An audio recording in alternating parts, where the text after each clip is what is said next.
Good morning, good evening, good afternoon, everybody, and thank you for joining this press briefing. We've got a very special guest we're highly honoured to have with us. Dr. Tedros will tell you more. Yeah, thank you. Thank you very much, Margaret. And good morning, good afternoon, and good evening, wherever you are. Less than 6 months ago, WHO and FIFA signed an agreement to work together to promote health through football. We didn't know then what we know now, that a new virus would emerge that would bring many parts of society to a standstill, including the beautiful game itself.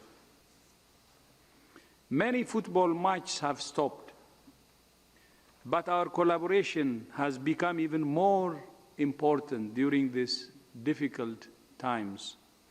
In fact, it's given us the opportunity of working together more closely than we imagined with FIFA. Football can reach millions of people, especially younger people, that public health officials cannot. Today, it's my great pleasure to welcome my dear brother, Gianni Infantino, President of FIFA, to talk about our joint campaign to pass the message to kick out coronavirus. I'll repeat that. This is a campaign we're starting jointly called Pass the Message to kick out coronavirus. Pass the message to kick out coronavirus. I would also like to take this opportunity to thank FIFA for its generous contribution of $10 million to the COVID-19 Solidarity Response Fund. Thank you, my brother, for your generous contribution. To date, the fund has raised more than $70 million in just 10 days from more than 187,000 individuals and organizations to help health workers on the front line to do their life-saving work, treat patients, and advance research and treatment and vaccines. I would also like to thank TikTok for its contribution of additional $10 million and for its valuable support in helping to reach its large young audience with reliable health information. Speaking of which, our new WhatsApp health alert, I will repeat this, speaking of which, our new WhatsApp health alert has now attracted 10 million users since we launched it last Friday. This is just in 4 days. Delivering reliable health information directly to their mobile phones. Details on how to sign up are on the front page of our website. The Arabic, French, and Spanish versions will be launched this week. And this is the best way to be connected directly with people. So thank you, Gianni, for your support and the support of the whole footballing community. And I would like to give you the floor to say a few words, but I would like to also recognize that it's your birthday today. So I would like to say happy birthday, my dear brother, and thank you so much for joining us today. Happy birthday, Gianni, again. Thank you.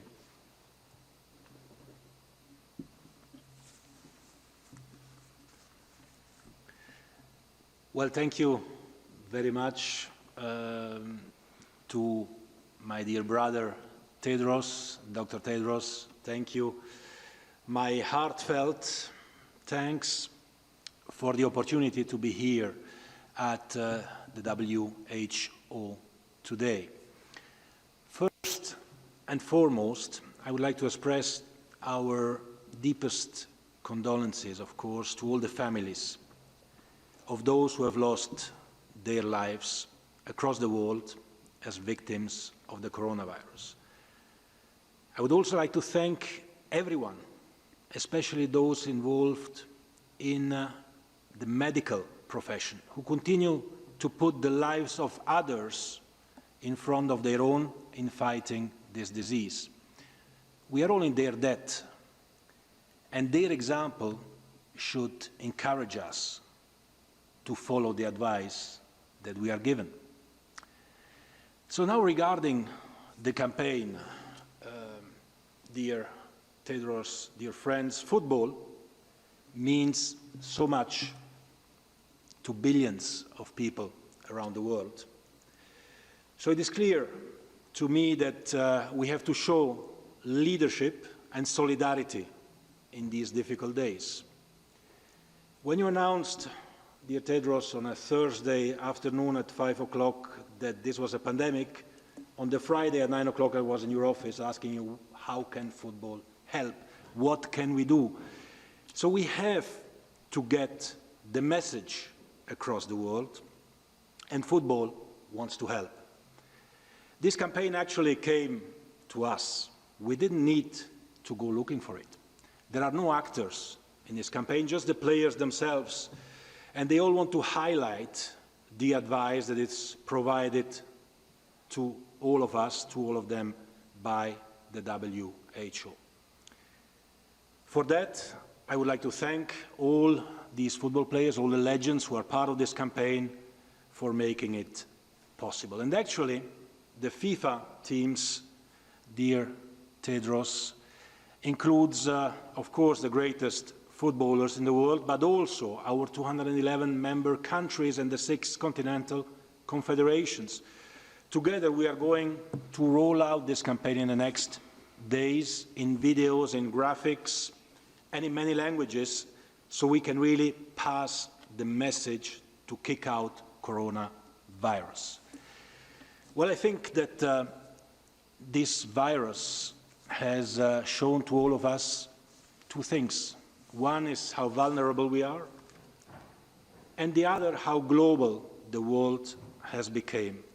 Exceptional situations require exceptional measures, and global problems require global solutions. We have to make sure that we recover from this by bringing the entire world together as one and reminding everyone that we are all one kind, the humankind. We have to prove that we are capable of extraordinary global acts of solidarity all together, because health comes first. Everything else comes after. So now we have to be strong. We have to follow the guidance of the WHO, of our governments, and after we'll have to rebuild our relations, maybe and hopefully with more solidarity and understanding for each other. Football is ready to play its part on that, and we are here for that. And I'm sure of one thing, that like in football, by acting together with determination, discipline, and teamwork, we will win. Thank you. Thank you, thank you. Grazie mille, fratello. Grazie mille, Gianni. And now I would like to call Alisson Becker, our ambassador, WHO ambassador, who is online, you know, the best goalkeeper, and he plays for Liverpool, and he's from Brazil. Obrigado, Alisson, for joining us, and the floor is yours. Please.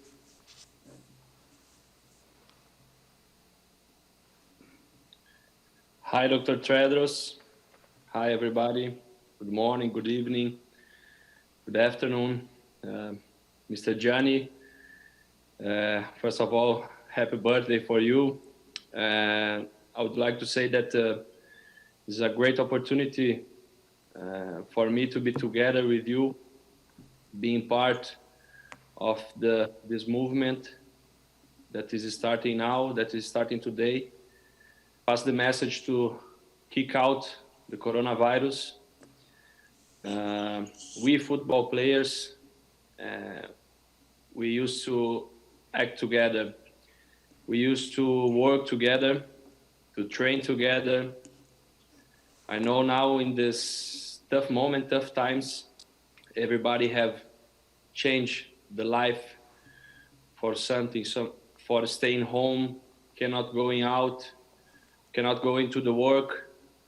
In my case, I'm not able to be together with my colleagues, with my teammates, to do what I love, what is my passion.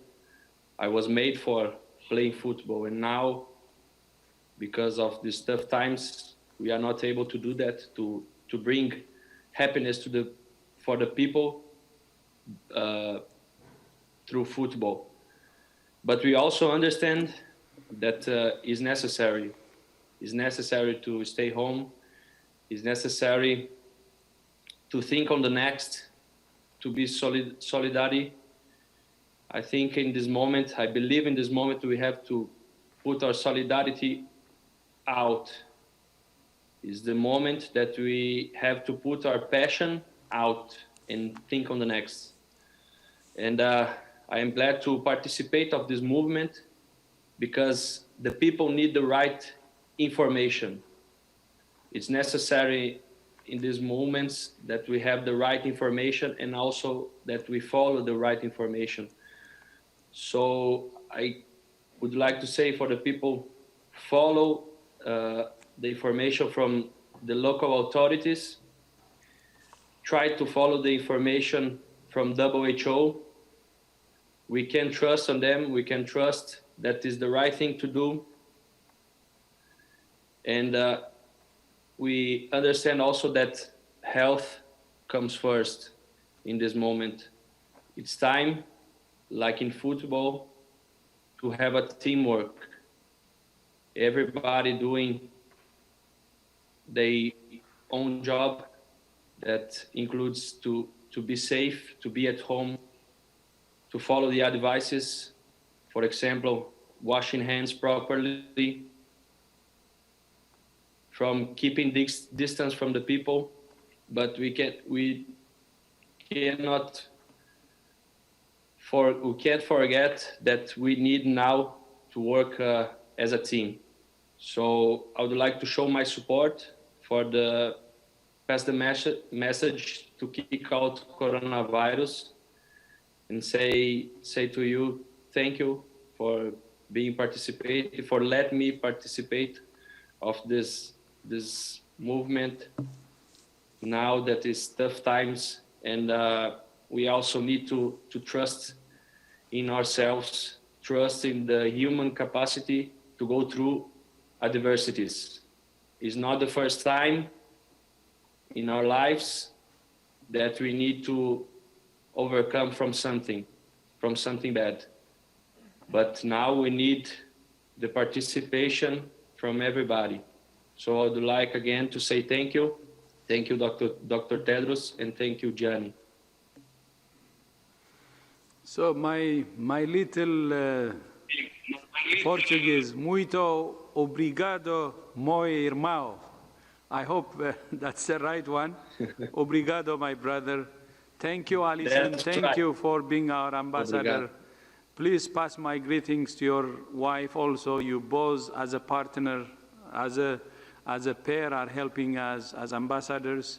So thank you so much. Good to hear from you today, and look forward also to hear from Natalia some other time.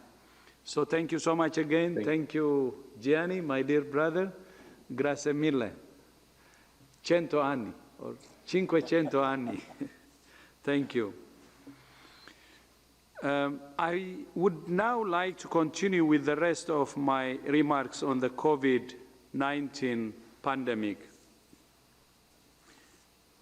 More than 300,000 cases of COVID-19 have now been reported to WHO from almost every country in the world. That's heartbreaking. The pandemic is accelerating. It took 67 days from the first reported case to reach the first 100,000 cases.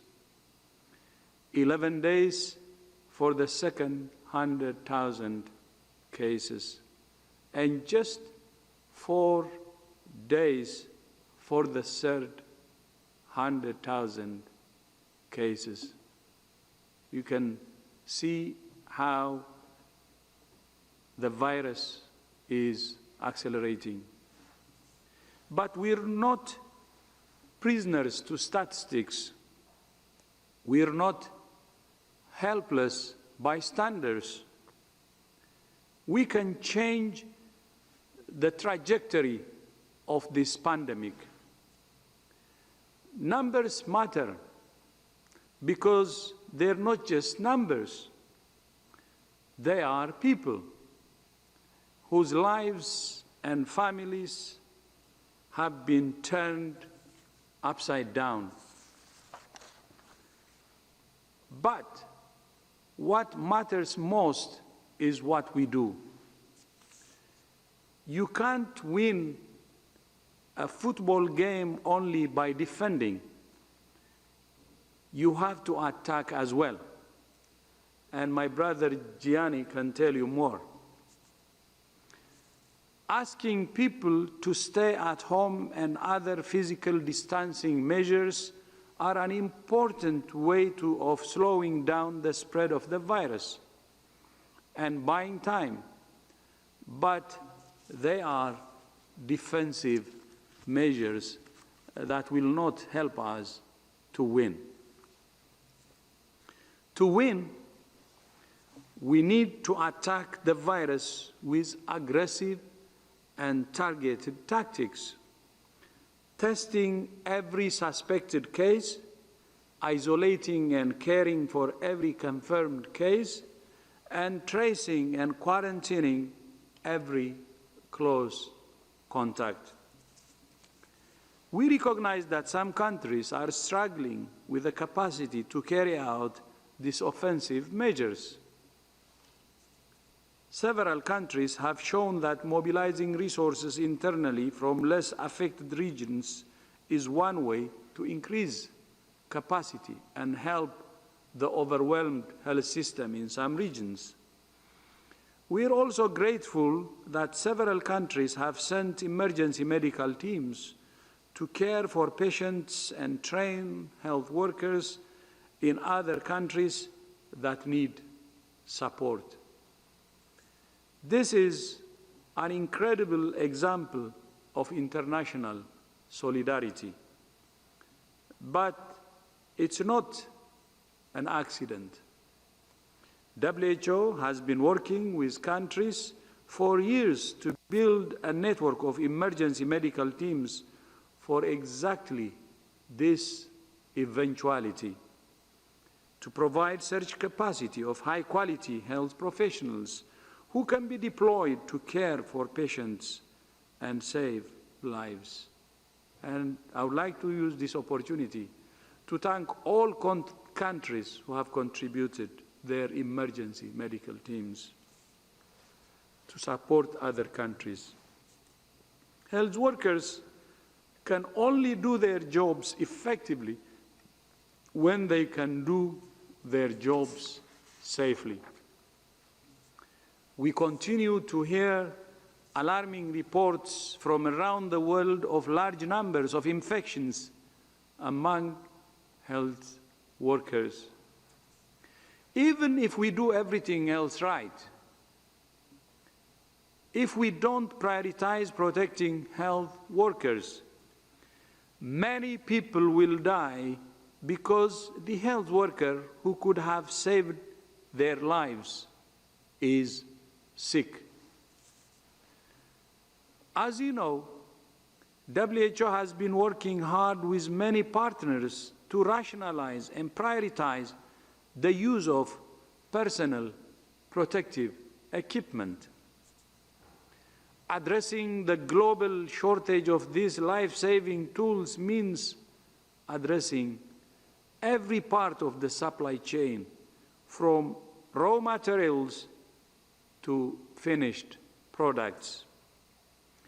Measures put in place to slow the spread of the virus may have unintended consequences of exacerbating shortages of essential protective gear and the materials needed to make them. Solving this problem requires political commitment and political coordination at the global level. This week, I will be addressing heads of state and government from the G20 countries. Among other issues, I will be asking them to work together to increase production, avoid export bans, and ensure equity of distribution on the basis of need. We need unity in the G20 countries who have more than 80% of the global GDP. Commitment, political commitment at the G20 level means a very strong solidarity that can help us to move forward and fight this pandemic in the strongest terms possible. So while asking the specific issues, the three issues I said, the most important ask to G20 leaders is solidarity, to be one and to act as one, because they have the biggest stake in the world in all respects.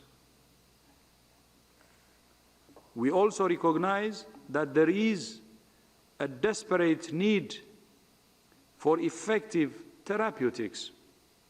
There is currently no treatment that has been proven to be effective against COVID-19. It's great to see the level of energy now being directed to research and development against COVID-19. Small observational and non-randomized studies will not give us the answers we need. Using untested medicines without the right evidence could raise false hope and even do more harm than good and cause a shortage of essential medicines that are needed to treat other diseases. That's why WHO has launched the Solidarity Trial to generate robust, high-quality evidence as fast as possible. I'm glad that many countries have joined the Solidarity Trial that will help us to move with speed and volume.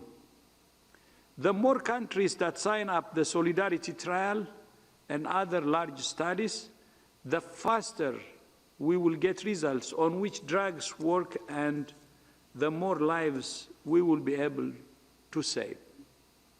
Through Solidarity Trial, we will move faster and we will do bigger. And of course, with good quality.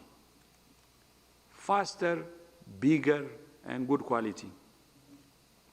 So I would like to end by reminding everyone that although COVID-19 is dominating the world's attention, there is another respiratory disease that's both preventable and treatable, but which kills 1.5 million people every year.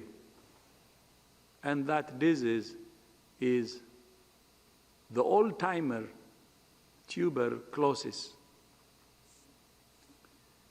As you know, tomorrow is World TB Day, an opportunity to remind world leaders of the commitments they have made to end the suffering and death caused by this ancient and terrible disease. The world is rightly responding to COVID-19 with urgency and purpose. We call on the global community to harness that same urgency and purpose for the fight against tuberculosis and for a healthier, safer, fairer world for everyone. The rule of the game to kick COVID-19 out, as we have agreed with my brother Gianni, is to kick it out, and that game is solidarity. So myself and my brother Gianni ask for solidarity to kick out this virus. I thank you. Grazie mille again, my brother, for joining today. Thank you, Dr. Tedros. And as Dr. Tedros said, solidarity and leadership in all spheres is critical for ending this outbreak. And that is exactly what the football legends involved in this are doing, leading the way. We have a video now which will show you exactly what that means.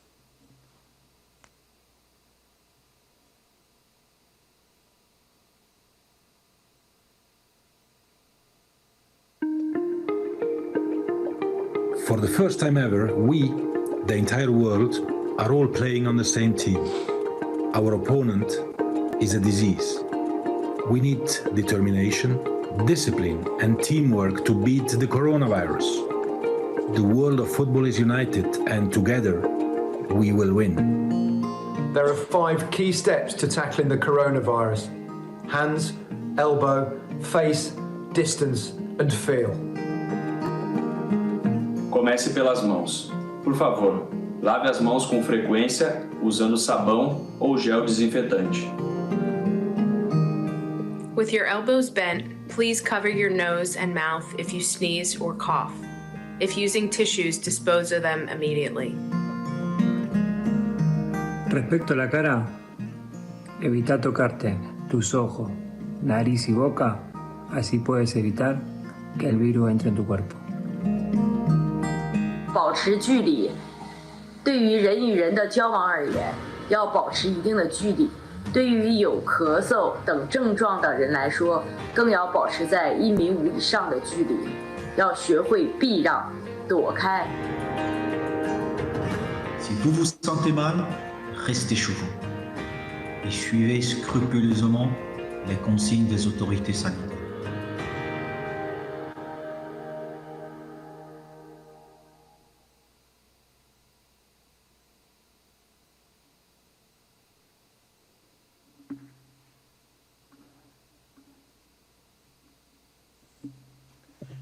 So if I may, I would just like to express really a word of thanks to my dear brother, Tedros. Thank you very much. Thanks to Alisson as well for the birthday wishes. At least on the day of my 50th birthday, I do something useful, I hope. But let me just say that we are really delighted to have Alisson as a WHO ambassador and being part of the team. His approach is being echoed, as you have seen, by players from all over the world. They might be rivals on the pitch, but their message to tackle coronavirus is united. We are all part of the same team. So I would like as well to thank all the players from all over the world, all the legends who are part of this campaign, who are part of this FIFA WHO team. And this is only the beginning of the campaign and the beginning of our fight together. But we will continue. We will continue in solidarity and all together. And as you said, together we will win. Thank you very much. Thank you, my brother.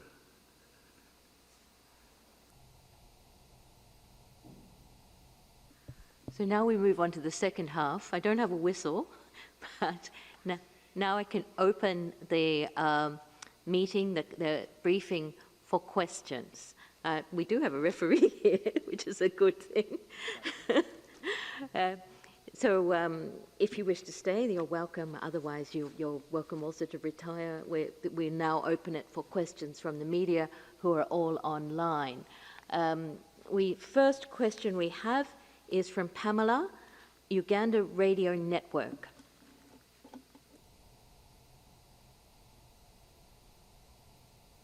Pamela, Uganda Radio Network, you have the floor. Can you hear me?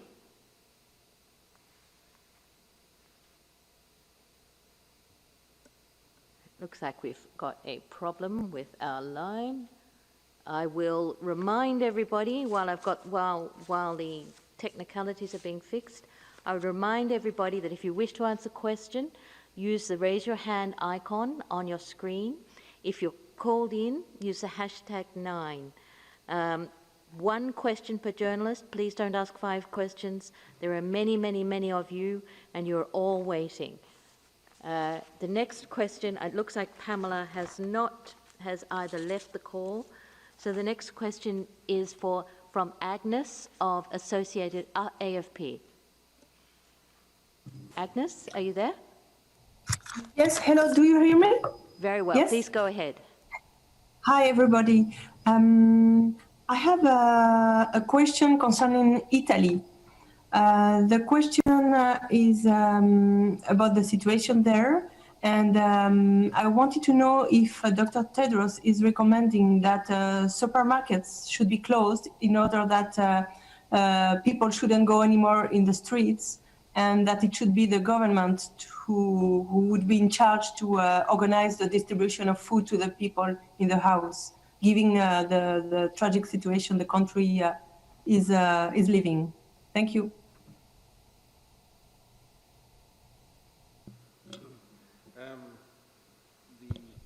Good afternoon.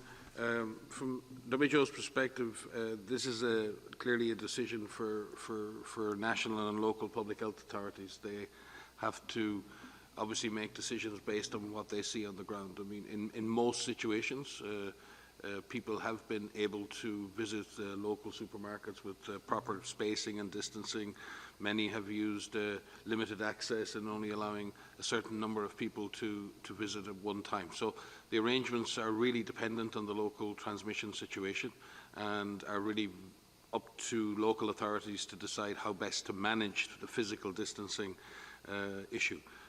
If supermarkets are closed, then obviously there's a major logistics issue on how to actually get food to people. So each government must make that decision on their abilities to replace that service should that service need to be curtailed. So we would very much leave that to Italian authorities to make that decision.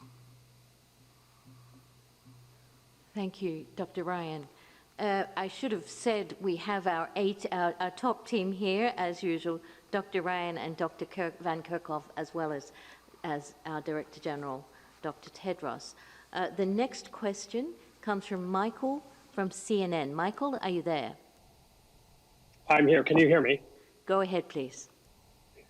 Thank you for taking my call. Michael Bossack, I'm a contributor to CNN Opinion.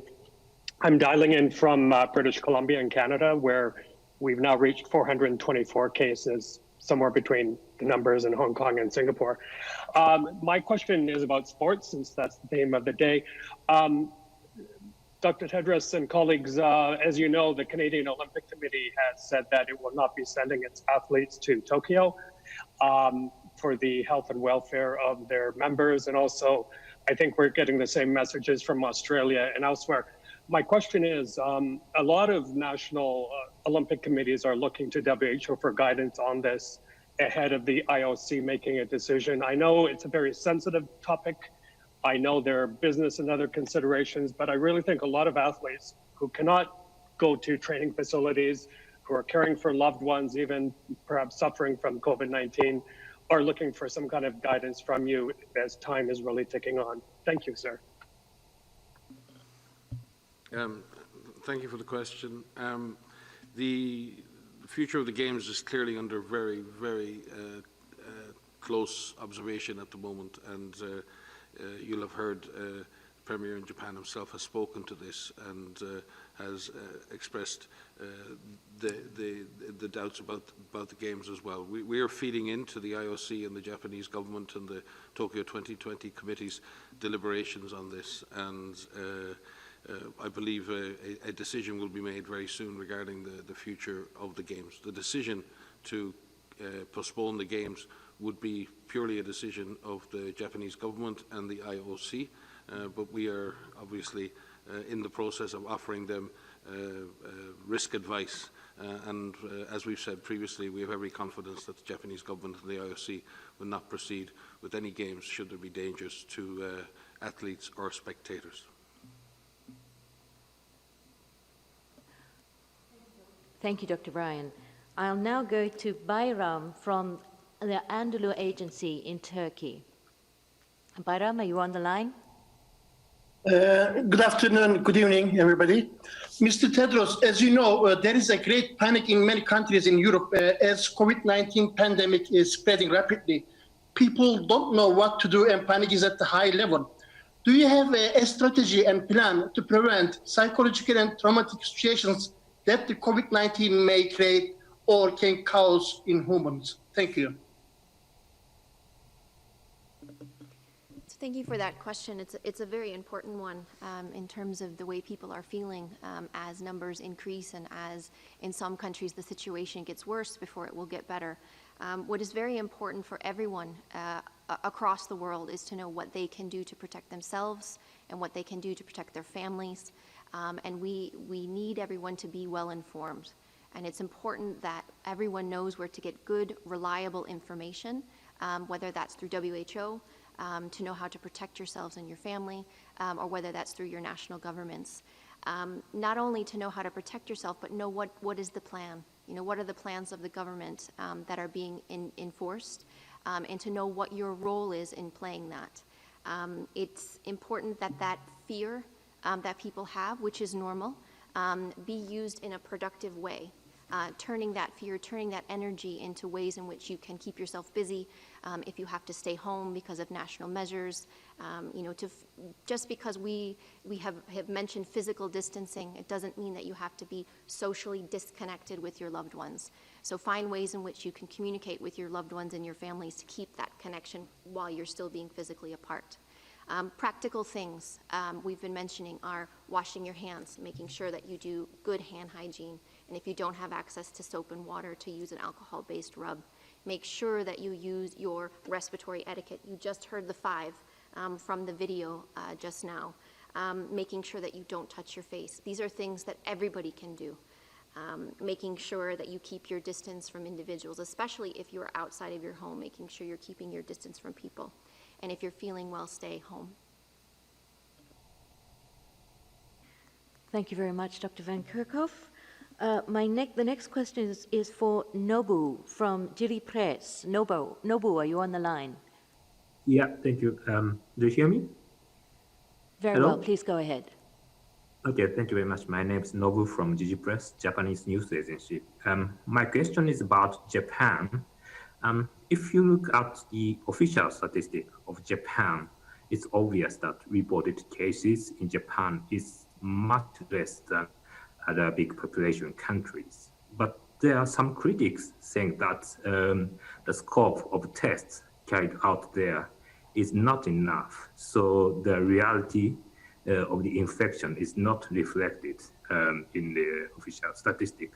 But on the other hand, the hospitals or clinics in Japan are not overloaded, so there are not so many patients with suspicious symptoms. So I'm a bit confused if Japan is doing well in containing the virus, or what we are seeing is just a tip of iceberg of the much bigger infection. So what's your view on this topic? Thank you very much.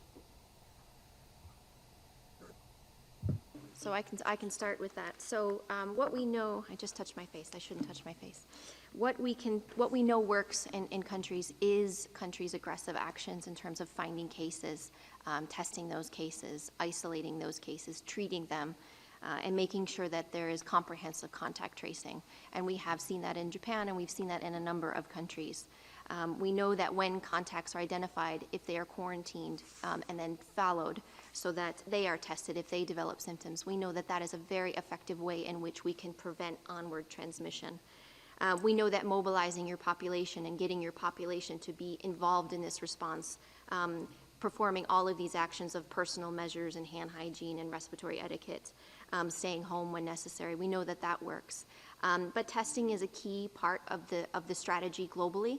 And you've heard the Director General emphasize, and you've heard Mike and I emphasize the need to do testing and to do this strategically, making sure you're focusing on your suspect cases and that you're testing your contacts who develop symptoms. These are fundamental actions that need to be part of a comprehensive approach all countries need to take to tackle this virus. And we have seen in several countries the effectiveness of these measures in terms of a reduction in cases. We've also seen in a number of countries they're looking for additional cases through existing respiratory disease systems.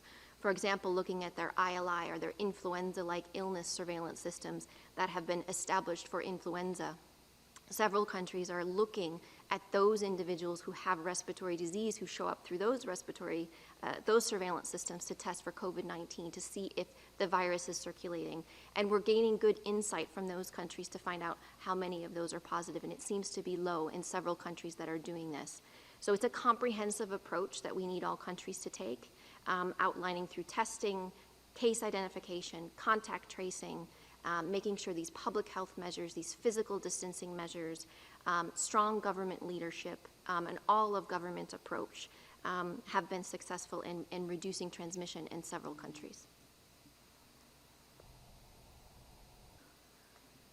And now we have Pamela managed to send us her question by text. This is Pamela from Uganda. She's got an excellent question. She wants to know, with the increase in cases on the African continent, would you say that Africa is prepared to fight this disease, especially in terms of equipment?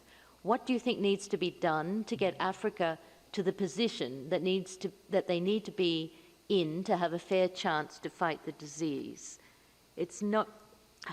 Is this one for you, Dr. Tedros, or?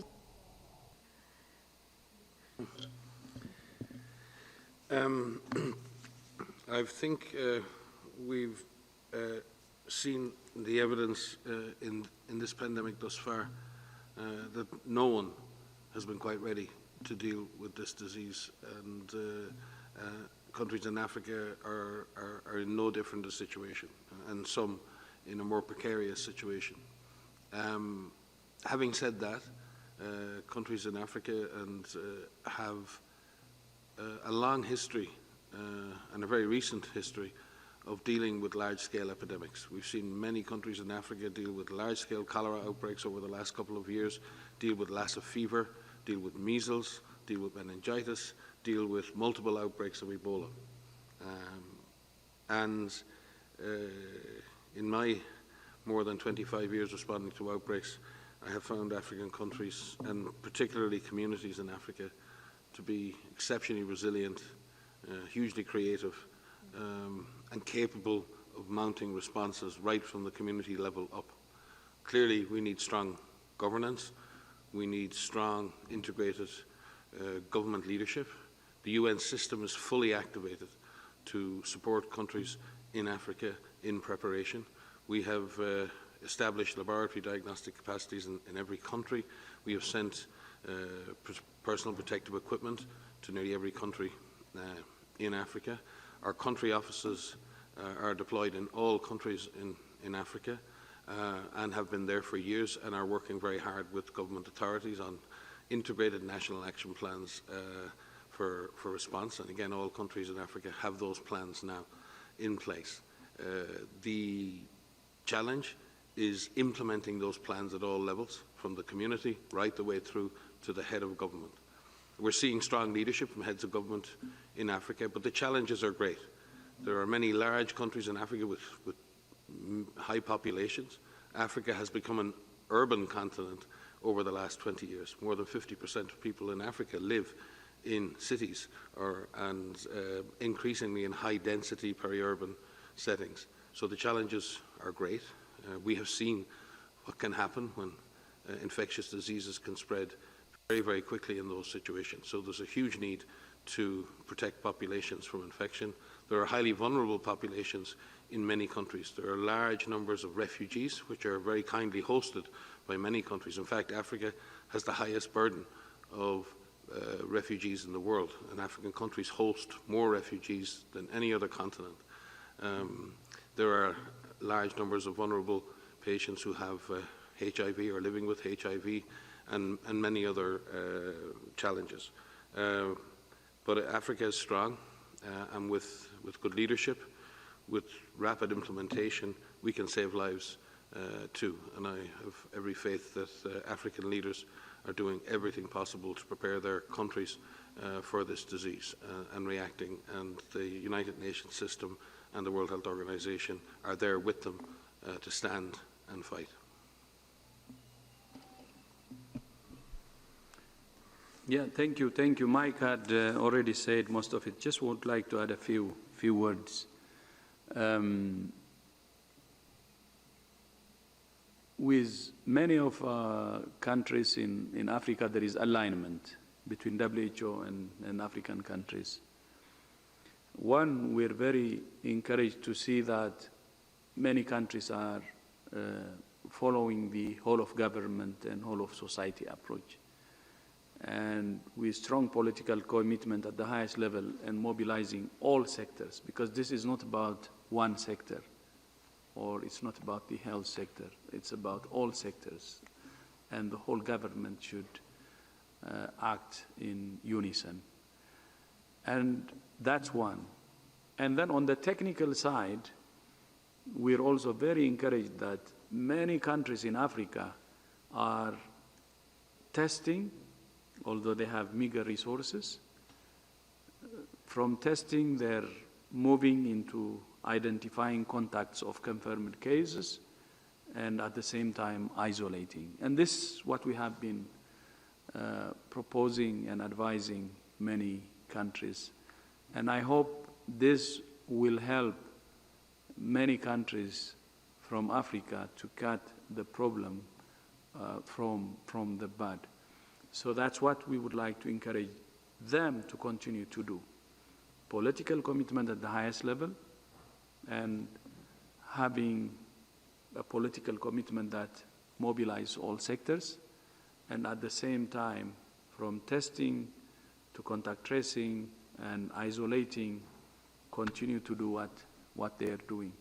And that will really help to suppress and ultimately control the pandemic in the continent. Of course, the number of cases in the African continent is still small, but that doesn't mean that it will continue the same way. It may change, but the approach you're using can help in suppressing and controlling it. And what we're saying from WHO side is to continue to do the same, but more aggressively, and more aggressively hoping, expecting that this could get even, the problem could get larger. Thank you. Thank you, Dr. Tedros. We're running out of time, so I'd really ask all the questioners to try to keep your questions short to give other people a chance. Now, the next journalist on the line is Pranay from ABP News in India. Pranay, are you on the line? Yeah, I am online. And my question is to panel that, India is seeing the surge of the cases right now. You pointed out about the aggressive testing and the aggressive strategy in this match against coronavirus. How do you suggest, and what is the WHO's observation about the situation in India? And there is a shortage of kits. So how WHO is going to help the second most populous country on earth?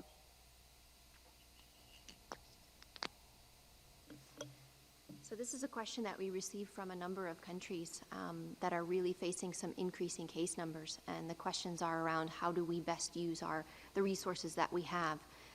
So we've been very clear in our messaging that, to fight this, we really need to find all of the cases. We need to know where the virus is so that we can tailor our approach to the areas that need it most.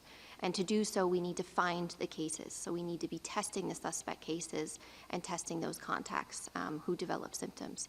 When the situation gets when the outbreaks become large and resources become limited, we have recently put out some guidance around how to make some choices about where testing can be used, first and foremost, to really understand where that outbreak is, to find patients who are most severe so that they can have treatment.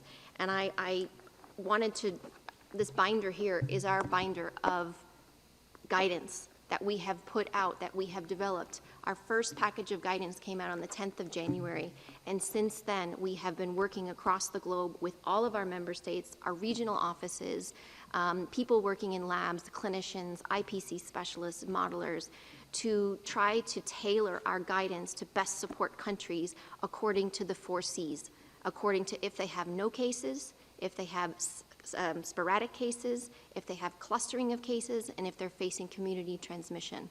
And what we're trying to do through our guidance, and we need you to look at the guidance in full. Our press conferences are ways in which we can highlight some of these key aspects to our guidance, but the real detail is what's online. We know not everybody is going to read that, but those that do need to read that, who are taking decisions in countries, please look at that in full, because we have detailed information there that can provide and help you make decisions to make a tailored approach, all with the goal of suppressing transmission and ending these outbreaks. But there are some decisions that may need to be made in certain countries where resources are scarce.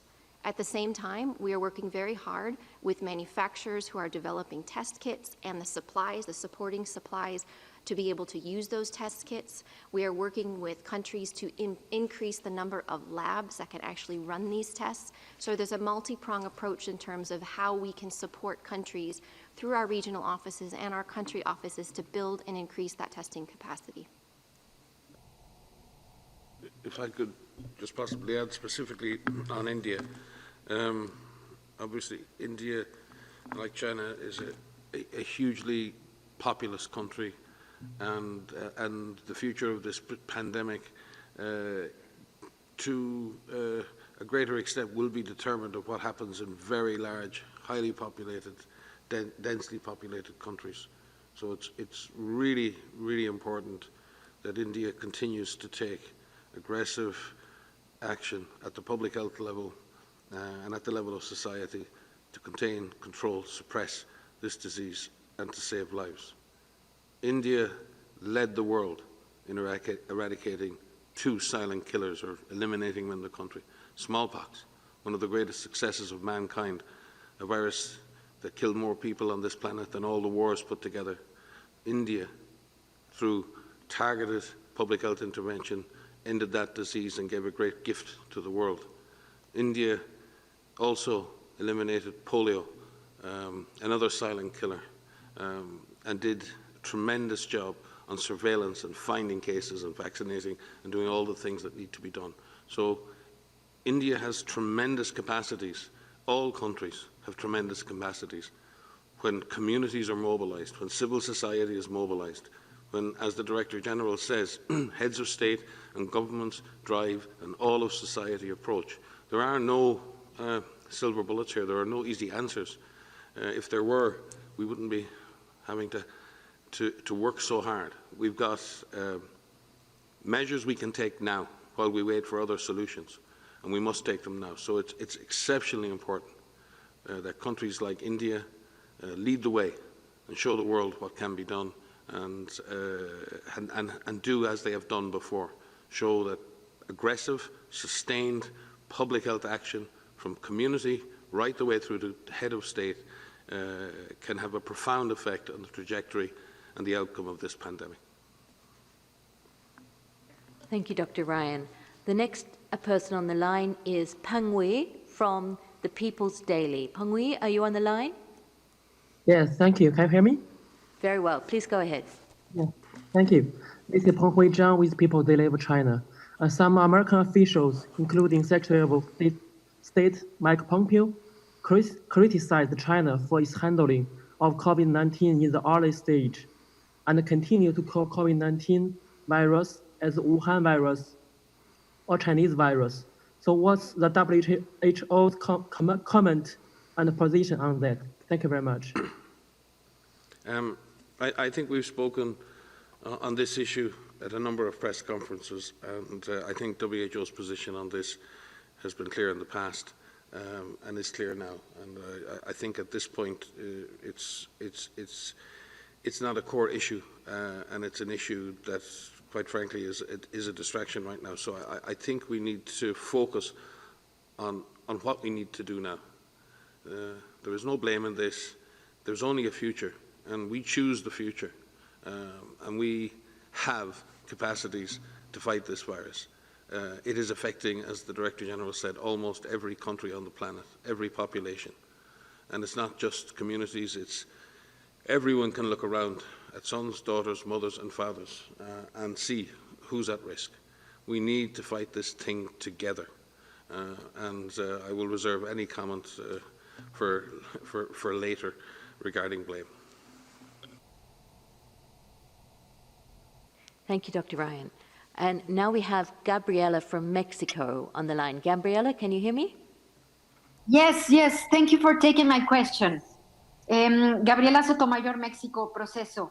Dr. Tedros or someone on the panel, if they can answer, how far behind is testing versus the real spreading of the virus? I mean, is it 10 times, 100 times? What is your estimate? Are we only looking at the tip of the iceberg?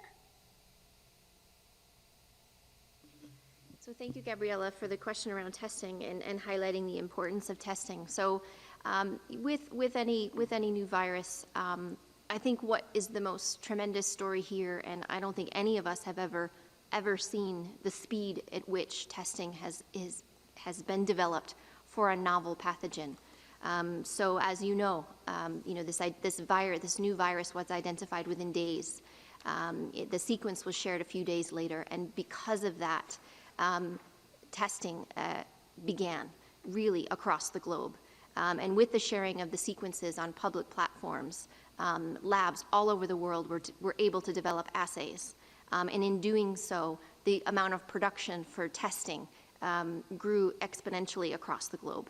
Of course, we always need more testing. Of course, we always need more labs, but that's the case for every pathogen, especially an emerging pathogen.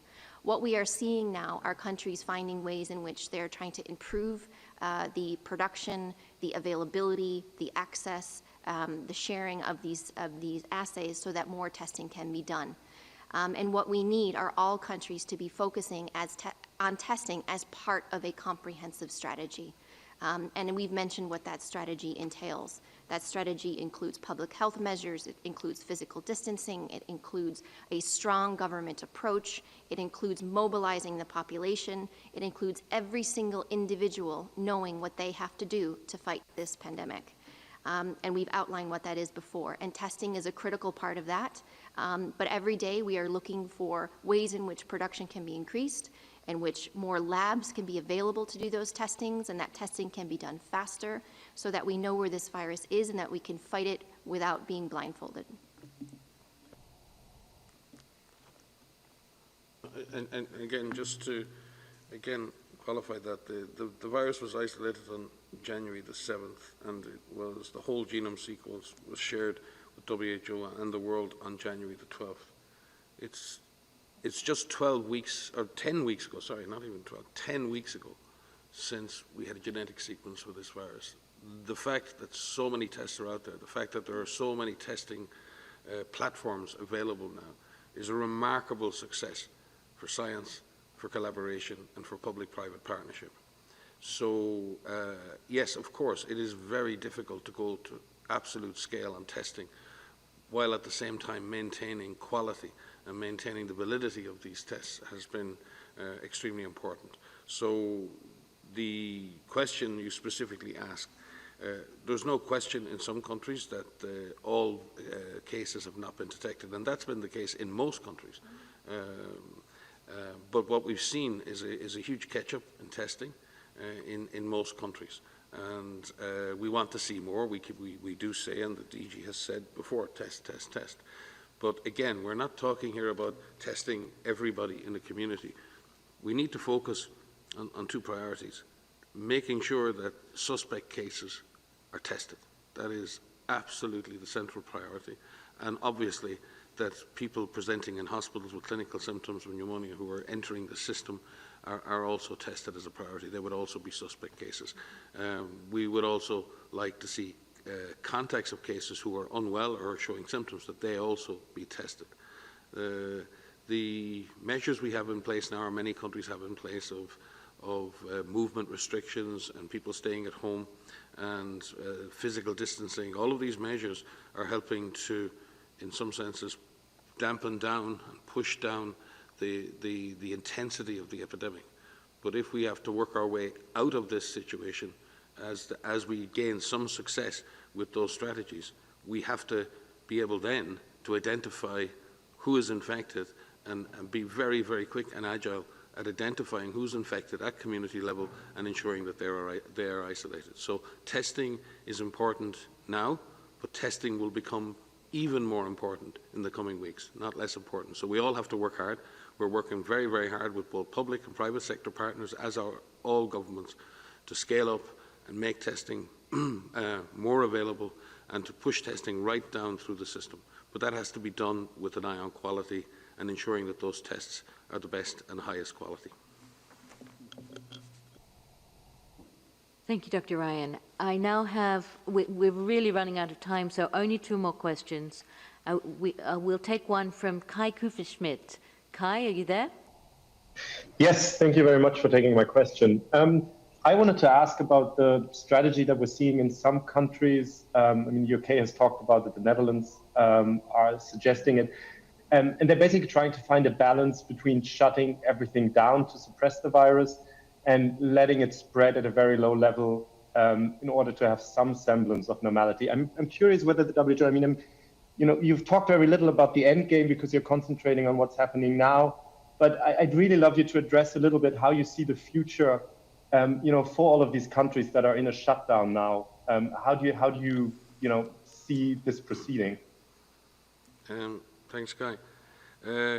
You are correct that this is a very, very important issue, because as so many countries around the world have gone into this mode of people staying at home, of movement restriction, countries are obviously and justifiably concerned of the social, psychological and economic impacts of those moves.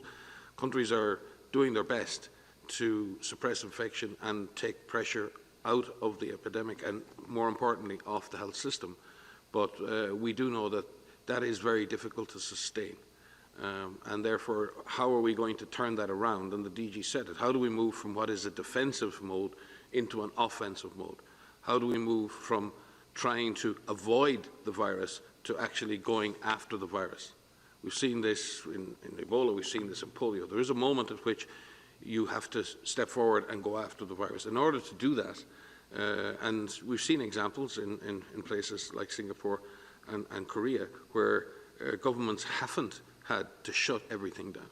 They've been able to make tactical decisions regarding schools, tactical decisions regarding movements, and been able to move forward without some of the draconian measures. But they've only been able to do that because they've had another weapon, and the other weapon they've had is highly aggressive case finding, contact tracing, community surveillance, isolation of cases, quarantining of contacts, testing of contacts if they get sick. They've put together a comprehensive public health toolkit which they're able to match with their more society-wide measures like movement restrictions. And we're working extremely hard. Our Strategic and Technical Advisory Group for Infectious Hazards is working with us right now, looking at those strategies to move forward from where we are now. And governments need to use this, to use the DG's word, second window of opportunity. All that we get from movement restrictions and people staying at home and all of these measures, we buy some time. We take the heat out of the epidemic or the pandemic. We buy some time, but we then need to find strategies and tactics that get us to move forward. And we have to make those decisions. Each government will have to make those decisions. We're working hard to provide advice to governments on how to do that. But very, very clearly, in order to move forward, a scale-up, and I mean a massive scale-up, in public health capacities to do case finding, isolation, quarantine of contacts, and being able to go after the virus rather than the virus coming after us is one of the key ways we can move forward. And we'll be coming back to governments and in public around our advice on this to governments. There is a very, very precious window now in which we can prepare to do that. Thank you very much, Dr. Ryan. And our last, but certainly not least, we have Helen Branswell. Oh, thank you very much for taking my question. This is probably for Maria. People are reporting a loss of a sense of smell.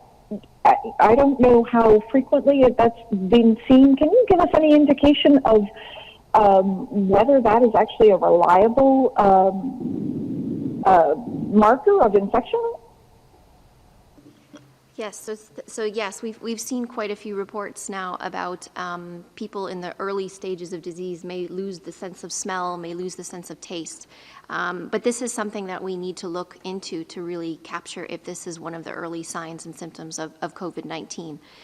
We have a number of countries that are conducting early investigations where they are capturing standardized information from cases and contacts, where they're looking at signs and symptoms is one of the features that they're looking at.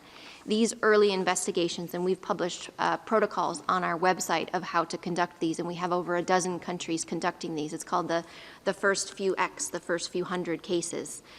Where there's a systematic data collection using molecular testing, using serologic testing. As you know, these serologic assays are being developed, where we systematically collect information on signs, symptoms, on clinical features, where we can capture this more robustly. But we are reaching out to a number of countries and looking at the cases that have already been reported to see if this is a common feature. We don't have the answer to that yet, although there's quite a bit of interest in this online. There are likely to be many signs and symptoms that people have. We have a good handle on what the major ones are, and those are fever, this is dry cough, this is shortness of breath.